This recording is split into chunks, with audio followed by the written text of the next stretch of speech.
Thank you for coming to tonight, Latino Journalists, Bilingual Voices. My name is Valerie Mendoza, and I am Director of Outreach and Inclusion for Humanities, Kansas. And we are honored to be at Seward County Community College tonight. This is our very first endeavor working with Institute of Higher Education in the state, and so we're really happy that it's you all. Everyone has been really wonderful in bringing this together. So tonight's program is part of an initiative that Humanities Kansas has been working on called Latino Stories of Kansas. And as part of that, I contacted Sue Sprinkle here on campus, instructor of journalism and photography, and asked her, can you find me some students who could write some articles for us on the topic of immigration? And Sue took that and just ran with it. And so we got some really good articles and photojournalism essays from your fellow students. We've put them up on our website, and we've pushed them out on social media, and they're going to be in our upcoming printed journal. But I just wanted to recognize those students and Sue herself, who has been editor extraordinaire. So Sue, right there, thank you very much.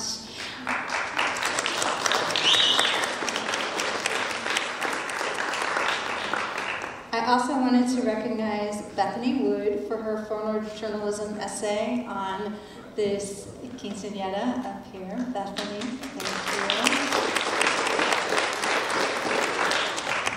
you. And then Michelle Matich for Chasing the American Dream. This is an article about her family and working for national the meat packing plant out here. And then finally, I also wanted to recognize Alondra Treviso, who I understand has transferred to the University of Kansas. She wrote an article on one of the local paladero workers. And Amber Lee Taylor took the photos, who's here. So I wanted to recognize her as well. So these stories and the photos are on our website, humanitieskansas.org, if you care to look at them in detail, because they're really awesome. All the photos and articles are really great. So I wanted to make sure to thank everybody for that, and we really appreciated this partnership with the students here at Seward County Community College. So thank you. So we're here tonight to talk about the importance of the Spanish language and bilingual media, and we have a great group of panelists, and I want to introduce and thank them for coming to be part of this. So I'm going to go in alphabetical order. First is Marco Alcocer. He is currently the editor-in-chief and publisher of El Periódico Informador y Parlanchín, bilingual publication of Kansas. He is a speaker, writer, political commentator, business and travel consultant. He has over 30 years of experience in the field of journalism and media communications. He's the former news anchor and executive producer of Univision Kansas. And in his present position, he produces most stories, conducts and directs all local, national, and international interviews. And I believe you brought some copies of the publication. We got some in the lobby for everybody. Please take one. So, Marco, thank you for coming. Thank you.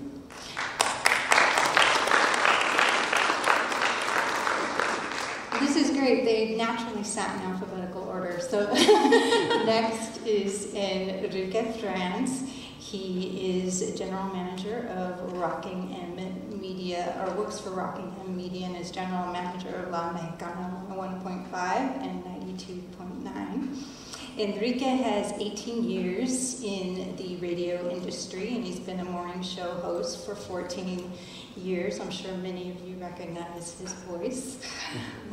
He was in leadership liberal class of 2005, and he is the past fundraising chair for Seward County United Way.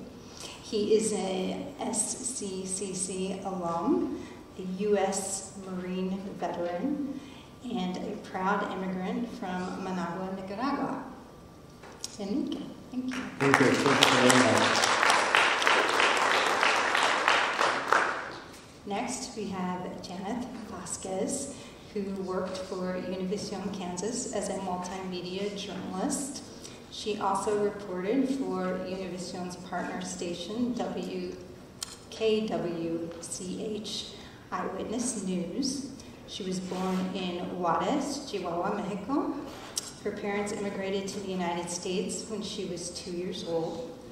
Vasquez was raised right here in Liberal, and she's probably a familiar face to many of you. She's a Seward County Community College alum as well, transferred to Wichita State University, and received her Bachelor of Arts in Broadcast Journalism with a minor in Spanish. She currently is working here at the community college as an academic advisor and organizes educational forums aimed at informing immigrants of their rights in her free time. And she's also a proud mama to a little boy out there in the audience. Isaiah. Hi,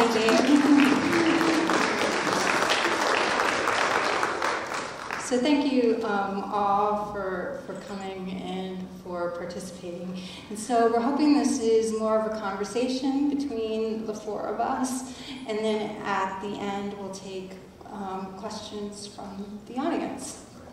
So please, if you have any questions. And the other thing, just so I don't forget to mention it, is when you came in, you should have received a handout that was a questionnaire. If you could just fill that out at the end and then return it as you walk out, that would be great. So thank you. Okay, so first, I am interested in how you all began your career in Spanish language and bilingual media. What prompted you to enter the field? Start with you, Janeth.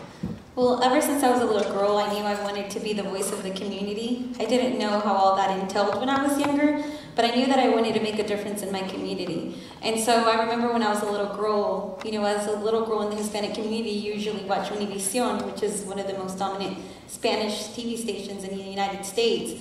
And so we would watch Sábado Gigante, we would watch Primer Impacto, and I always wanted to be like one of the girls. And so I started my career here at Seward, transferred to Wichita, and I knew I wanted to be a reporter. I was 5 classes from graduating with my degree in broadcast journalism, and I kind of gave up on myself. I heard a lot of the classmates there they weren't finding jobs after they graduated, and so I switched to nursing. And I went back, did all my prereqs, got into the nursing program. I did 2 weeks of clinicals, and I was like, this is not for me. This is not what I want to do. What I really wanted to do was broadcasting. I wanted to work on stories to inform the immigrants in this community, but I just gave up on myself too quickly. I guess at that moment I always thought, well, what if I'm not good enough to be on TV? What if I'm not pretty enough? Or what if I'm not smart enough? Because yes, I grew up speaking Spanish, but I never had any education in actually formally writing. But I just kept working at it. I kept working at it. I decided to go back and finish my communications degree. And well, I got hired by Marco and by Enrique, and after that, I worked for Univision for like 5 to 6 years. Excellent, thank you. Enrique, what about you? How did you get your start in media? Well, my story is a little bit different. I knew that I liked to be in front of people, and I wanted to make a difference.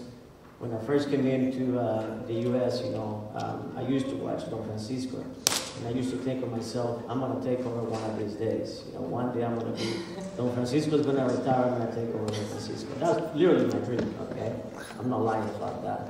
And so when I came back from the Marine Corps, I had a friend in the community who was running at the time a radio station, and they were doing just weekends, which was the thing back in the early 80s, early 90s, because of the small, number of Latinos in Southwest Kansas. So he called me up at the time and said, listen, what are you going to do when you come back? And I have no idea.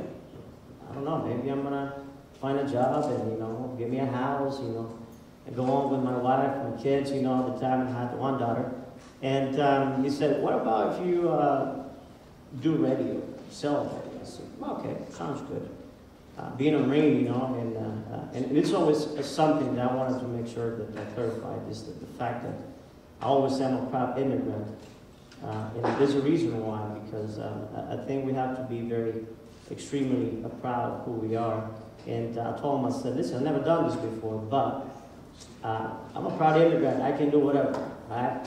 And so I got hired here in Liberal, and I started selling that radio at the time, and I thought it was fun. Then, because my mom used to say that, I was all over the place all the time, so I was selling, but at the time I was like, okay, these guys are doing this over the weekend. I want to be, a radio personality myself. I want to be on the radio. So I remember coming back, to Liberal, literally in front of the house of my in-laws, and I was on my pickup, and I could just start practicing by myself, just going through the songs and presenting the music and so on and so forth. So I got hired, and long story short, probably within a year, or maybe 6 months into me selling, I was pretty excited about being in front of people, because every day is different when you're in front of people. When you learn to deal with all kinds of people, you can deal with somebody today that has a master's degree, and tomorrow you deal with somebody that's got, second grade education, which to me was pretty fascinating. So I started doing the radio thing by accident one weekend. We have a guy that works, still works for us. He's a team member, Roberto Leon Sr. And I used to listen to the stories of this guy, being one of the first ones in Southwest Kansas doing radio over the weekend and all these things. And I was like, man, that's cool. And he was like, this guy went to the store and everybody says hi to him and so on and so forth. So I decided to put myself in the position of, hey, I'm going to start doing my own show. So I started doing Fridays in the afternoon. I remember maybe it was 2 or 3 hours on Fridays, and I didn't know what I was doing.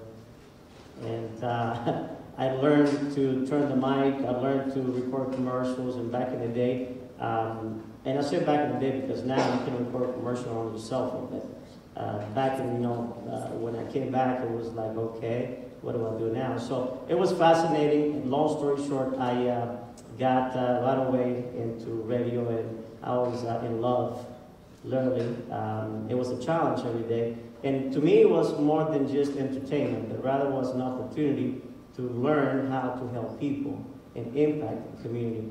I came back, and we were not, in Liberal Kansas, that it was maybe a few businesses here and there, Latinos or Mexican mostly, that I came back to a community where, demographically speaking, we were like, wow, what happened here? So all of a sudden we have people at the banks, little by little. All of a sudden, you go to Walmart, and people now, have Rodriguez on their name tags, and they have Lopez on the name tags. So I knew that eventually it was going to grow into more and more and more. So we were going to grow with it, and there was going to be a need for what we did. At the time, to me, it was just mostly entertainment. But obviously, now I can tell you that God, because I truly believe that God has lots to do with what we do in life, and He had a purpose, and there was a reason why I needed to be in media, and now I understand it. So that's how I started in radio. Excellent, thank you. Yeah, so it seems like you both had this childhood dream, kind of went a different direction, and then came back with it. How about you, Marco? For me, it's completely different, my story about how I become a journalist.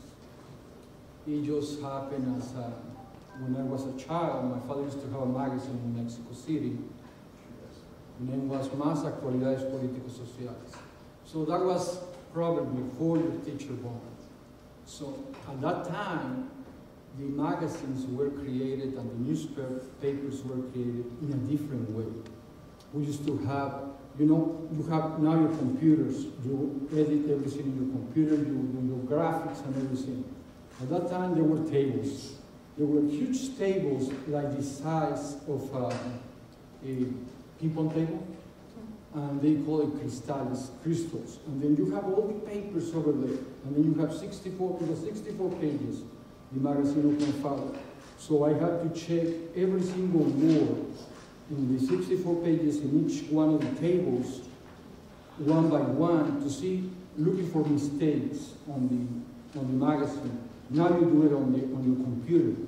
But so I started in long time ago. And I'm talking about here on the 70s, when I first wrote my first article. I was 12 years old. So in Mexico City, I got 17 years of experience writing. And then when I came to the United States, but I was in the travel business also. In Mexico, I studied international business and international relations, political science. So I was with another idea of my future would be. So I didn't study journalism, but I had the best teachers, because the best teachers were reporters in the field that taught me how to write. So besides my father, because he used to have a large magazine in Mexico City, he used to have several reporters. So I learned from them. And when I came to the United States in 1990, I wasn't thinking to have a magazine or going in television or anything like that. I wanted to be a travel agent because I was a travel agent in Mexico. I worked in the travel industry. I was a flight attendant for many years with Aeromexico. So I get to travel all the United States and Mexico and see different things. But always the writing was something that I always liked to do. So I went to first to Univision after after several jobs in the industry, in the travel industry. I worked for New York Life too as a financial advisor. And then I went to Univision, but it was just by chance. I didn't plan it. One day I was sitting beside somebody that was telling me about this new endeavor that we're having in Wichita. They were opening KDCU in Wichita. And then I talked to a person and they said they are going to be an anchor. And I never anchored before, but I was a writer, so I knew about journalism. And then I decided, and I was thinking, well, they're going to hire somebody. But my problem was who they're going to hire. More than anything else was who is going to tell the story of Kansas? Who is going to tell the story of the Hispanics in Kansas? That was more than anything else what made me make the phone call and say, you know, I have experience in this, I have done that before.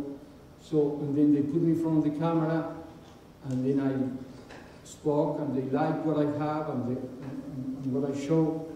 And that's how I get into television. And then after that, I decided to have my own magazine, to be my own boss. And that's what I have now, this publication. And if anybody wants to subscribe, it's free. This is a commercial. It's over there, and then anybody can do it if you guys want. Thank you. So you each, so we have a broad range of media represented up here: newspaper, periodicals, radio. Both Janeth and Marco worked in television.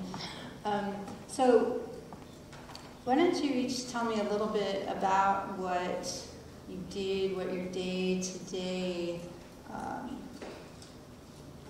looked like, and then why is it important to have that medium in the Spanish language? I'm going to start, Janeth. It's kind of funny that you asked me that, because every single day I didn't really know what my day was going to look like. Every day was just a spontaneous drive to either Garden, Dodge, sometimes even all the way up to Colorado. And so I didn't really know what my day was going to be like every single day or where I was going to end up. It was a matter of doing a lot of research and building relationships with city officials, with commissioners, the fire chiefs. On a daily, I would look at the police blotter to see if there was any big crimes. But the thing was that I had to search all of West Kansas. And so it was quite a task because I had to keep up to date with a lot of counties. And so a lot of also my leads were from people, and so I would build relationships. I'm from Southwest Kansas already, and so I would get a lot of leads to stories from social media. So you'd be surprised, but I would pick up on a lot of stories from Facebook. And we have pages out here that are called La Pulga, or we have Liberal, Barter, and Sell. And we have a lot of, I call them mini reporters on there, because once there's something in Liberal or in Garden, they're quick to like post something and post a picture.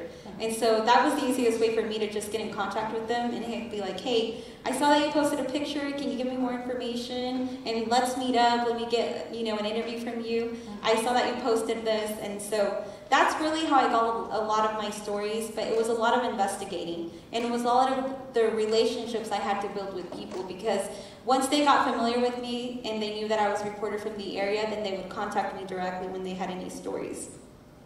But on a daily, like I said, I didn't know what my day looked like. Sometimes I would drive up all the way to I-70 up in Kansas. Some days I'd go to Liberal. I was stationed at a Dodge City, and so I felt like all of Southwest Kansas was my home, because I didn't really have a set home, and my mom can tell you. She's like, where are you today? And I'm like, Mom, I don't really know where I'm going, but I'll call you when I get home. Because she was always worried about me, because I was like, I don't know where I'm going to be, but I will let you know when I get home. But my day was usually, you know, finding this human interest story. Once I did that, then I made the interviews, and then I would shoot. So out here, a lot of people have the assumption that I had a photographer with me. No, I did it all by myself. So as a multimedia journalist, you do it all. Everything you hear and see on every single story, that was all either written by me or produced by me or edited by me. So once I would write my story, then I would send it over to Marco, and Marco would look it over. He would make the edits or corrections if there were any. And then from there, we would produce the story. And sometimes I would even get leads from the Wichita office. Like I said, we were in partnership with KWCH, and so they were also very helpful to giving me leads. And I'm going to be honest, there were some days that it was very slow, and I'm like, I know it sounds, but I'm like, I need something to happen. I need a big explosion to happen, or I need something huge out here. But that's when I would use those days, you know, to try to do, because I know a lot of times in the media, you know, we see a lot of sad or a lot of tragedy, but I also like to do positive stories. I wanted to highlight successful people in the area, because, you know, it goes back to the negative rhetoric that we have against immigrants. So those are the days that I would use positive highlight stories, you know, to show people that immigrants are hard workers and that we are here to contribute, and yeah, we are here to make a difference. Well, it sounds like you had to work a lot with relationships as well as be outgoing to get those stories and to make those. For me, the hardest were when somebody passed away, because it's like, you know, somebody just passed away, but I have to go up to you and ask you for an interview. So for me, those were the toughest interviews, going and knocking on somebody's doors and be like, you know, I know your son just died, but can you give me an interview? So I had to put it in a way to where it was an informative story, like, hey, your son passed away by a drunk driver. I don't want this to happen to future parents, so I would like for you to come out and tell me your story and tell me what the impact of somebody drinking and driving is. So you always had to make it personal. You always had to relate it on how it would benefit the community, because at the end of the day, that's what the stories were for. They were to benefit and educate the community. And I'll go more in details later on about what subjects I covered more and what was of more interest to this community, but for the most part, my day was crazy. I didn't have a set schedule. If there was an explosion at 3 in the morning, I would get a phone call from KWCH, because we have somebody on call 24/7, so they'd give me a call, hey, you gotta get up, you gotta go to Elkhart, you gotta cover this explosion. And so, but Marco was always very generous, and because I would work a full shift, and then something would happen overnight, so then I'd have to go and cover it. So the next day I would just be dragging but for the most part it was exciting, and I really got to know my territory and my community. So, Marco, what about you? You want to add to that and talk about what you do at the newspaper on a daily basis? Do you want me to tell you about Univision first, or it doesn't matter? No, it doesn't matter. Well, when I was in Univision, I used to basically translate all these stories from English into Spanish and then present it, you know, to the public in Spanish. And select which ones were the most important news of the day. You know, so you had to start from what we believe in in Univision what was the most important. You know? So Channel 12, basically, they used to tell me, you are free to choose, you know, what is stories, but sometimes they say, well, also we need to include this too, you know. And then Janeth used to do wonderful stories, and then she was one of the reporters along with another two that later came on board. And that was basically what I was doing in Univision. I had to do all the cutting of the videos, I had to do the voiceover, or I had to find somebody else to do the voiceover for the little pieces of stories that they were in English, and you had to put it in Spanish. You had to put, and also the videos, and then present it, and then explain from what it was, you know, each one of the stories. Now on my own publication, so here is basically I have to do 99 or 98% of the work, because I have to think about what is important. It's a monthly publication, so I have to think what is important for the people of Kansas, because it's the bilingual publication of Kansas, in that moment. And it's not just for the Hispanic community. As you can see on the magazine, we have a variety of topics. Even if it's in English and Spanish, I have a large number of subscribers that are English speakers. So a lot of the people in the government, a lot of people in the private industry are subscribers of the publication. And basically because they want to know what is happening with the Hispanic community. But, so we take advantage and then we show other things that they need to know about their own state. Because many times, the perspective of the people that live in one country or in one state, that they are not from there, is limited to what they know. When somebody from a different country knows that and lives there and develop the knowledge of that particular region, can bring also the knowledge of the country and all the countries that knows and they have grown. For example, this gentleman for sure, he brings knowledge from his country as well as Janeth. So, and then I have we believe as a bilingual journalist or writer, we have an advantage over other journalists because they just limited to what they have learned. So we, besides what we learn, we bring what we know from those countries. And not just because I know the history of Mexico, for example, Latin America, or the world. I study international relations, so I know the history of different countries, of different continents. It's not just that.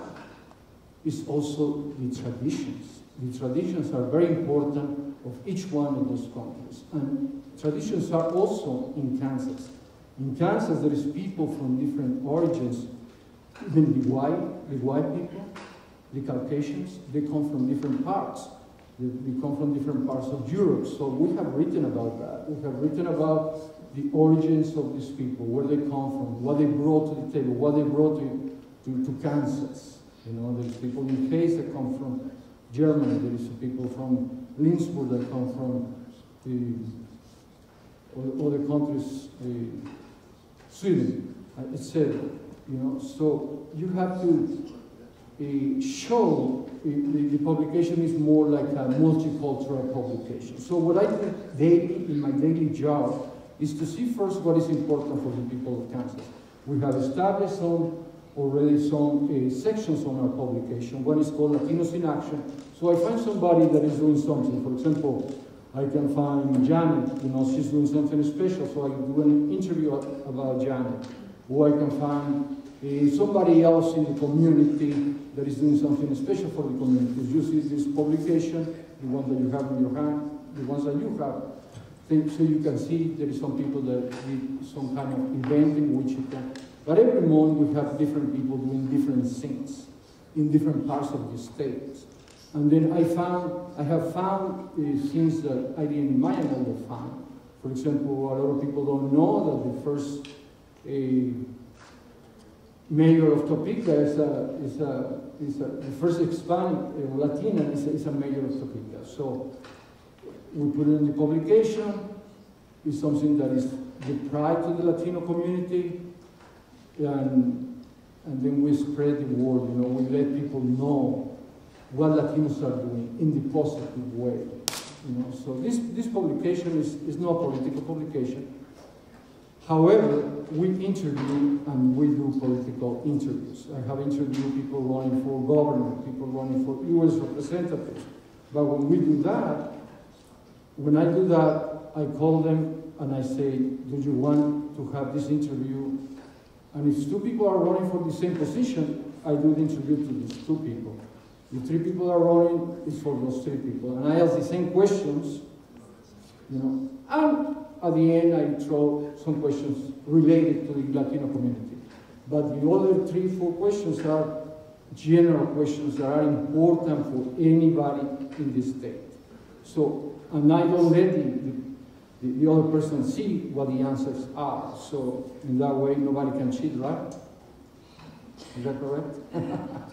like when you do your assignments, you know, everybody, it's like an assignment for them. You know, okay, this is the questions that I have for you. You want to be? Yes. If you don't want to be, that's okay. Great. And then we have another section, excuse me, we have another section that is called Traveling in Kansas and Beyond.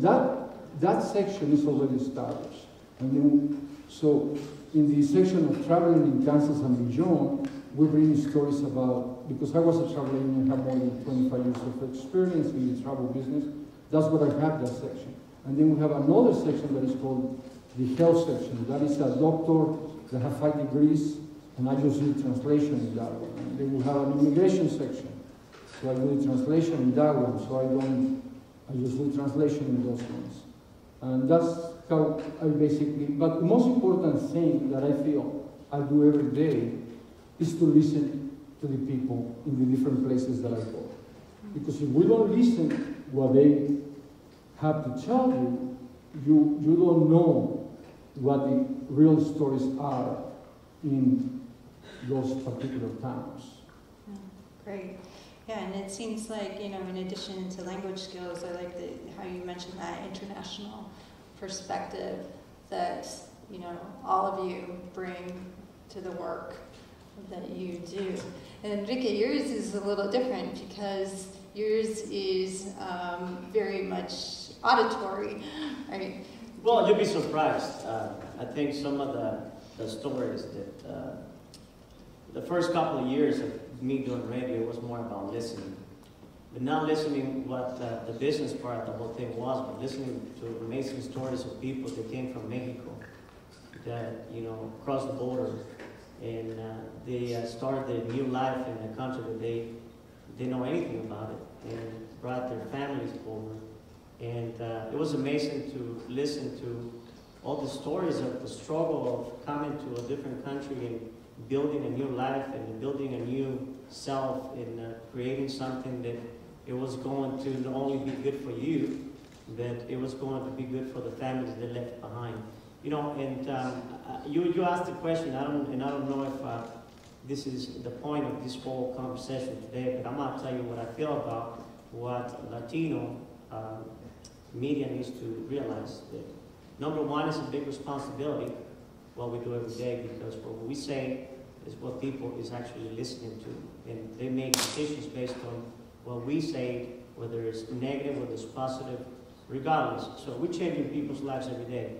And with that being said, one of the most amazing things for me and this is to me the most important thing, is that we need to be responsible, because we live in a society where it's me first, me second, me third. It's about me.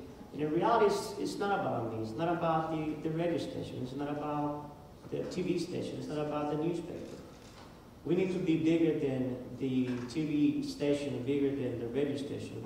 We need to be able to compromise and willing to do what's right for everyone else except ourselves.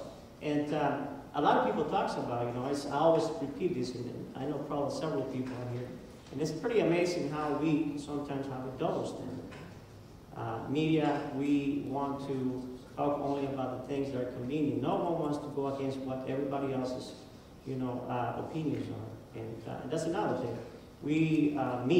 Myself, I created a culture of we don't talk about opinions. You go to our Facebook page, for instance, I don't put anything in there that's irrelevant. I don't put anything that's entertainment other than the local stuff that we have to do because that's what we do. But you see, the biggest concern that we should have as a society is who is in charge of all these outlets? What is it that what kind of content are we producing and how we are shaping the future of this great country?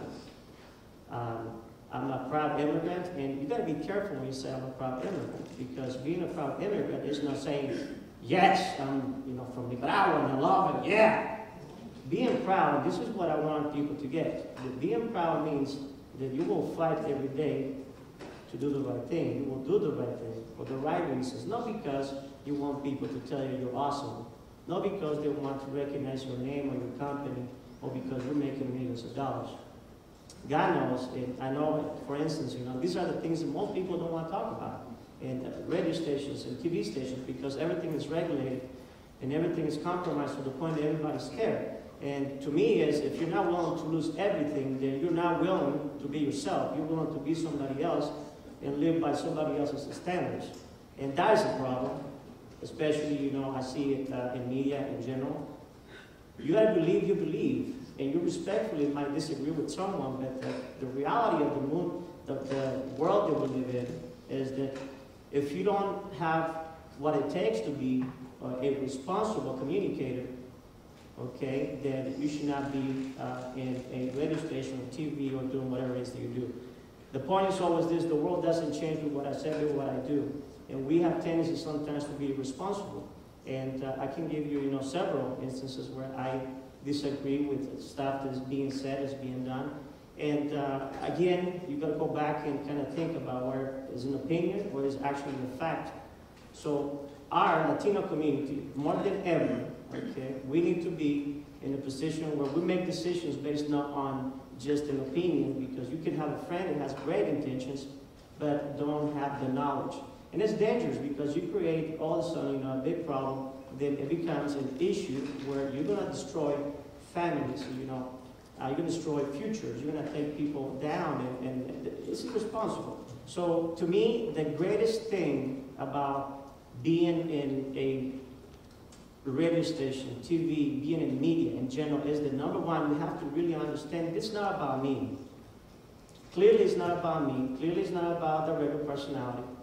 Clearly it's not about what I do. It's about what I do for the rest of the people and the people that impact it every day. Am I mentoring people by what I'm saying? Am I responsibly giving information so they can make decisions, okay? Like voting, okay? Like knowing who is going for what and what are the consequences of the things that we as a society, okay, are pushing on people.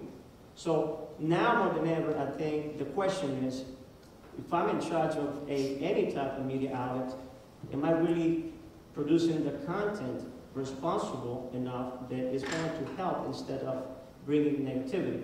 See, and a lot of people think, again, you have to be responsible. And, I don't know how to put it together, but the Bible says, and people, might be afraid to talk to God. I don't. I love God. I'm a man of God. And it took me a little while, but, it's also part of what we do as media.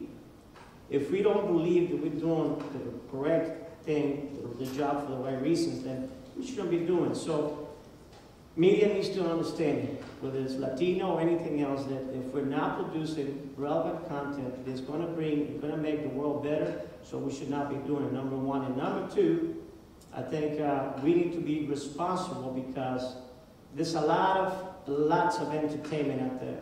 Lots of entertainment. You can talk about, the Kardashians. You can talk about all this nonsense that brings you absolutely nothing, that rather destroy, okay, your brain. And I have nothing against those people. It could be anything, okay? But the reality is this, but you got to be responsible. If you are an immigrant, okay, if you are a non-immigrant, regardless, you have to make a decision, okay? And the content that we produce It's going to be consumed by people that is shaping, okay, the future of this community. It's shaping the future of this great country and maybe the world. So we've got to be responsible. Enough entertainment. We've got plenty of entertainment. When we don't have, in reality, okay, ladies and gentlemen, and you be the judge. I'll tell you this, and you could probably, go out there and think about it. Because like I said, it's not about me, but we got plenty of entertainment. The radio station, for instance, Rocking in Media, we pride ourselves. I pride myself in saying that what I'm producing might not be at the level, of the national outlets, but I'm producing content that is local and relevant, and people is feeding, okay, to make decisions, the right decisions based on professional stuff that I'm doing every day. So enough entertainment, to me, enough is enough. We need to start producing responsible content that is going to help make decisions for the better. Not just for the Latino community, but for our community as a whole, for our country, for our world. And when we understand that it's not about me, it's not about, Enrique, it's not about Janeth, it's not about Marco, it's about the community. It's about the people that we impact. It's about the young people that is out there. It's about the families that are trying to get something productive so they can make a decision and have a better life and be in peace. So to me, today, we have a lot of work to do, for sure. Lots of work, not only in radio, but I think in all kinds of media outlets, and precisely because we need to inspire, we need to motivate, we need to be mentors to people, we need to do what's right for the right reasons, and we need to stop just producing content that's entertainment, because we've got plenty. I can get to any digital outlet to listen to any type of music, I promise you that. What we're not having enough is, responsible content, especially for the Latino community. Yeah. So you bring up a really good point, and that is, how do you go about choosing what types of stories to tell, given this constraint on the media, the one that you mentioned, but also two, knowing that this is a responsibility that you have to the community, and that you are, the main source of news in this language. I would say, like Enrique said, the very first thing is checking facts. That's super, super important. When you write a story, you can't put bias in it, because it's, like he said, it's not what I think or what my company, KWCH. It's what's facts, it's how it is. And so you have to do a lot of investigation to make sure that you are actually presenting the story in the way it should be written, and not what Janeth wants you to think. It's not, and that's probably about the hardest thing sometimes, because I would write stories and sometimes I'm like, I have to think back, am I putting emotion into this story? And that's probably one of the hardest things as a journalist, not to put emotion into a story or get attached to it. And I'm talking about, for example, when I would write stories about child abuse. I would want to write maybe mean adjectives about the person who did it, but it's like, no, you have to present facts. Don't put your bias, don't put your opinion into it. So for me, the most important thing would be making sure it's correct and it's factual. And then something I wanted to add is, I know I ramble on and I speak pretty fast, but that just has a lot to do with my training as TV. I was taught to speak super fast, and I know I ramble super fast, but you have to think, I only have 30 seconds or a minute to tell a story, and so I'm just a natural fast speaker. So I do apologize if I do speak fast, but that's the reason for it. Well, one of the things that I can tell you with the news in general, that there is a difference between when you are on the radio, when you are on TV, than when you write something. When you write something, it will stay there. So you have to be careful, and you have to be sure that the facts are real. So when I was in the TV, when I was giving the news, if I made a mistake, we can fix it the next day, Say, okay, it wasn't 20 ones that died, it was 22. But when you write something, you have to be sure that what you have is basically the right stuff. So one of the things that I agree with Enrique 100% on what he's saying. about the responsibility of the media. It needs to be something. I need to bring things that are relevant to the community. Because if they're not relevant to the community, well, it's just a waste of time. So basically, in our case, our publication is educational, informative, family-oriented. However, we have decided, we have chosen not to have certain topics. Because there is a lot of topics that you can find, for example, crime, you know, and some political stuff that you can find easy in other places. You know, so basically what we try to do here is to educate people in a broader way. One of the articles that I wrote, that was in 2016, that brought the attention not just to the community in Wichita, but National Public Radio, was the National Public Radio local in Wichita, was the fact that Mexico is a very important partner of Kansas. A lot of people don't realize how much Mexico purchased from Kansas. About 20–25% of the economy of the state depend on international trade. And Mexico, along with Canada and China, are the biggest partners. So a lot of people don't realize the importance of that. It's not just the trade that we have. In a given day, in a given year, it's about $1.8 billion, the income of Kansas that come from Mexico. And Mexico also sell to Kansas, but it's only less than $1 million. It's like $900 million. So you can see the difference. When in the government at national level they talk about the trade deficit with Mexico and China, have you heard that? Have you heard about this kind of stuff? With the administration about this big difference on the numbers? But you have to check every particular state. In the case of Kansas, trade is favorable to Kansas. So here we make more money than the one that they made through by we purchasing their products. Now, it seems like this is probably not very important for the general consumer, but it is, because when we have this, when we don't show how important is the international trade in all the, especially with Kansas and Mexico, we don't realize that a lot of the products that come from those countries, like Mexico and Latin America, are substances and nutrients that the body of the American people are needing for living and getting to older ages. So let's assume that the trade between the United States and Mexico stopped tomorrow. You know, what will happen if we don't have those products from Mexico? What will happen if we don't sell those aircraft, those machinery to Mexico? Well, number one, we won't have what we have right now. We won't have the healthy communities that we have, because we really live in a global environment.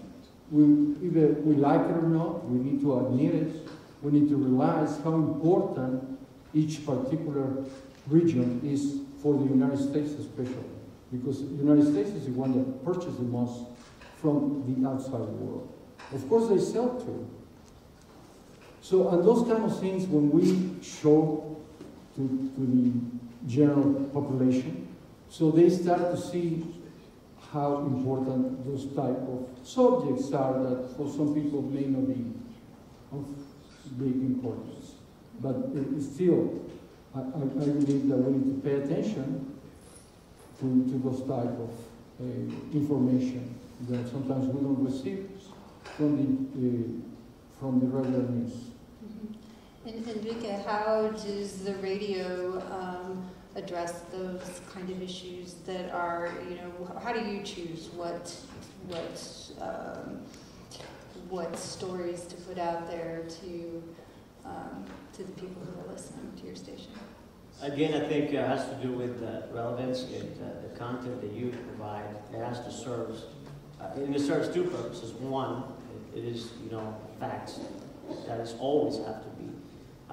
In my case, I have protocols to report, for instance, when we have, people in town that we know is no longer by people that don't have any documents. I'm talking about federal government, okay? There's a lot of rumors, there's a lot of opinions, and now that we have a lot of people responsibly using social media and create chaos, okay, and necessarily, obviously, you have to be extremely responsible. What do? I try to check it, double check it, triple check it, and until I don't know for sure, that something is a fact, I cannot report it. I will not report it because what I say and what I do, whether it's radio or social media, because I use both of them, it's going to impact whether people goes to work, whether people is going to go and buy certain products. So you have to be extremely responsible, and you have to find the sources where you get your information very reliable and very responsible. Because again, it has to do with our job is to report. Our job is to give the facts, not my personal opinion. Okay, and it is responsible when I've seen it before where people call me and say, this happened. Okay, thank you for calling me. I appreciate it, But the fact of the whole matter is, I have to double check it. I have to triple check it because if I say something negative, it's going to impact people. If I say something positive, it's going to impact people. So you have to be extremely careful, and you have to definitely do your diligence. When you have to report something, especially when it has to do with the Hispanic community, because it's very different. That's reality. We're very emotional. We're extremely emotional, and we're so emotional sometimes that we don't see the facts, and we see other things that are not there. So you have to really clearly understand that if you're not reporting something that's a fact, then you're going to create a situation that is going to bring people, bad consequences. So again, you have to have protocols in place. You have to be professional. Just because we're in liberal Kansas doesn't mean we don't know what we're doing. It means that we are in liberal Kansas, which, 58%, for instance, of the Latino community in Kansas is in Southwest Kansas, okay? So guess I have two frequencies, almost 160,000 watts of reach of power. Don't know, can't really tell you how many people is listening to me on a day-to-day basis, but if I say something negative, what do you think is going to happen? Two things. People is going to believe it or not. And I pride, myself of saying, listen, we're not going to put anything on any type of media unless we know it's a fact. So we have to. That's just not the way to do business. You have to be responsible when you bring information, any type of information to the table. Yeah, and I think in today's climate, in particular, the jobs that you all do are especially important. So thank you for that. Yeah. I want to give a chance to have if there are any questions from the audience. If anybody has anything they'd like to ask the panelists? Yeah. Hi, my name is Janeth. I have a question for all of you. So, since you guys are all Hispanic and immigrants, and with your job, do you think that you've ever faced discrimination in your workplace or where you work or trying to get a job? Do you think that that's a problem for you guys? I didn't hear the last part of your question. Can you repeat it again, please? Oh, yeah.